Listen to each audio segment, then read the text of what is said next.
Welcome, ladies and gentlemen. My name is JoshSnipes, and today we're going to be doing another how-to kind of video. This one's going to be how to drone, though. We're going to be kind of teaching you how to drone, how you should use your drone. This is going to be more geared towards the people who are beginning in the game, people coming from the downloads that we'll get during the Paris 6 Major, because it is free weekend. So I want to make this video so that maybe the people who get this game and don't really know how to drone, they're going to understand this game a little bit better, and this game will become a lot easier once you learn to drone.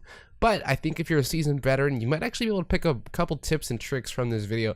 Although these are very basic, so we'll see. But this might just make you look at things differently. So we're going to take a look at how exactly droning works first. Then we're going to move on to the prep phase, what you should do during the prep phase. And then kind of during the game, towards the end of the game, what you should do and how you should help your teammates with your droning. Now, to begin the explanation, I want to give you guys an idea of what the different phases are of Rainbow Six Siege. You have your prep phase, which is pretty much right after your loadout and when you're going to be droning on offense. And defense is going to be putting everything up, going to be putting stuff together and figuring out what they're going to set up and how they're going to set up.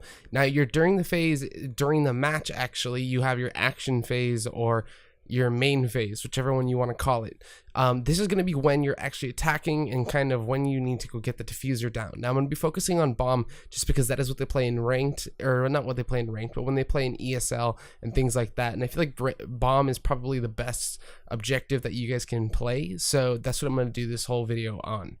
But to begin, you have two drones that you get. You get one in the prep phase and you get one during your action phase. Normally, a lot of people try to keep their drone during the prep phase, keep it alive, not let it get shot or anything like that. So that way you are able to use two drones instead of one during the main phase. An important part of droning and being able to drone Rainbow Six Siege is kind of understanding the mechanics on how the drone works and what you can actually do with it. So an important part is understanding that. So to begin, you can actually jump with your drone and you can go through little vents and little spaces that you can't normally crawl through as in your person. But you can also hide it in different places because you can jump. You can do what's called drone parkour, or just kind of jumping across different things in order to get up to spots that defenders might not be able to see readily, and it might not be at eye level or floor. So you might be able to actually get a really good hiding spot that not everyone can really see very well unless they look up at it. And this can also be a good deterrent for people who maybe they see your drone, they're about to enter a room, they see your drone, they shoot it and they run away. So having your drone set up in different places that watch positions are actually really important, because there could be someone that maybe flanks you and you'll be able to cover that. But I'll cover that more in the sort of post plant during the match phases. But an important part of droning is that you use your drone in a timely manner and make sure that you always using your drone when your team needs it. You don't always need to be droning, especially if you're entry fragging. You probably want your supports to be doing the droning for you when you enter the building. But with that being said, you want to make sure that you are actually supporting your team with your drones and not keeping both of them, picking them both up and dying with both of them, because even any sort of intel will help your team get an edge. Now to begin, we're going to talk about the prep phase. Now these are 3 tips that I think that will help you in the prep phase, and kind of what I do or what I choose between the 3. And the first one's going to be leaving your drone in the objective room. So where you see the bombs are, and kind of when you spot the bombs, you want to try to hide your drone in little nooks and little crannies that the defenders might not see your drone, but if they never even discover your drone, you're going to have a real good intel the entire rest of the match. If you're playing as Buck or anything like that, where you can shoot from below, even like a Zofia or an Ash, you can get people through the ground and clear out different types of objective material and different types of gadgets and gizmos and traps and all that stuff. So it's really helpful to have that kind of intel inside sight. I like to play a lot of my drones, especially I know I'm going to play Buck, or if I'm going to play any sort of player where I go below or I go above the objective, I like having a drone in there so I can shoot people in the head and they have no clue where they are.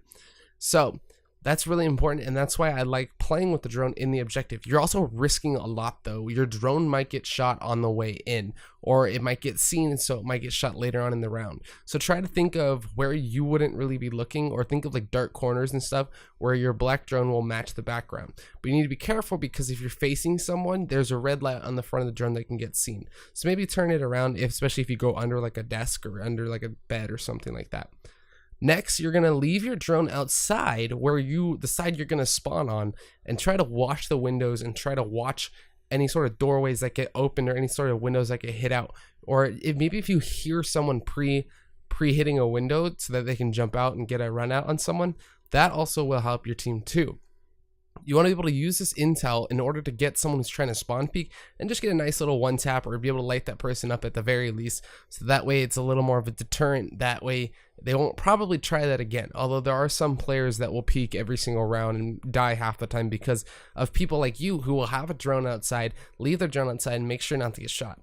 Also, the benefit of leaving your drone outside to watch for peeks is you can just pick up your drone right after, or you can just drone right in if you don't see anyone as spawn or try to spawn peek you. So there is a benefit to that. The only con is you might not catch someone who's inside and has moved closer to your side of the building. Now, going off that, the next thing that I want to do during prep phase, the next choice that I usually have, is getting your drone inside the room that you're going to be entering, on the side of the building you're going to be entering. So let's say you're playing on Oregon and you want to spawn junkyard, but the objective is down in the basement. Well, the point that you are going, the reason you're going to junkyard is because you're going to clear out from the west to the east, and you want to clear out as much as you can.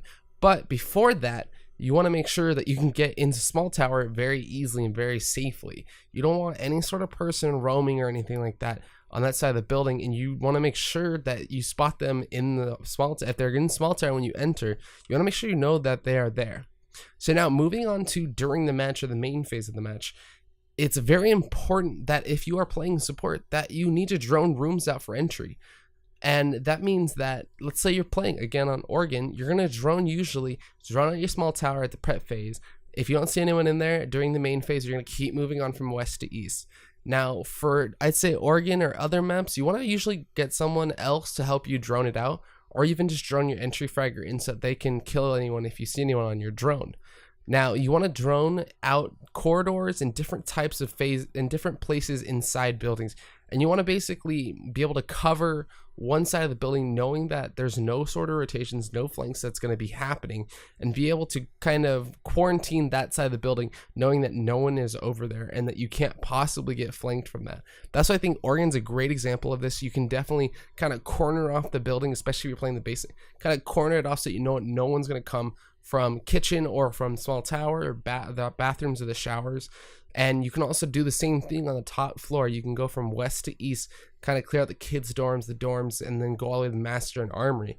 It's really, really useful with your drone, especially because you don't have to risk losing your life. And if you're playing with a lion, as soon as you see someone on your drone and see your entry fraggers going in, you can just hit the lion right away, trap them in the exact spot that you know they're in, ping them, and then have your entry fragger kill them through the wall, or just kill them in the doorway or something like that, because a lot of people will get stuck in one spot because of that lion.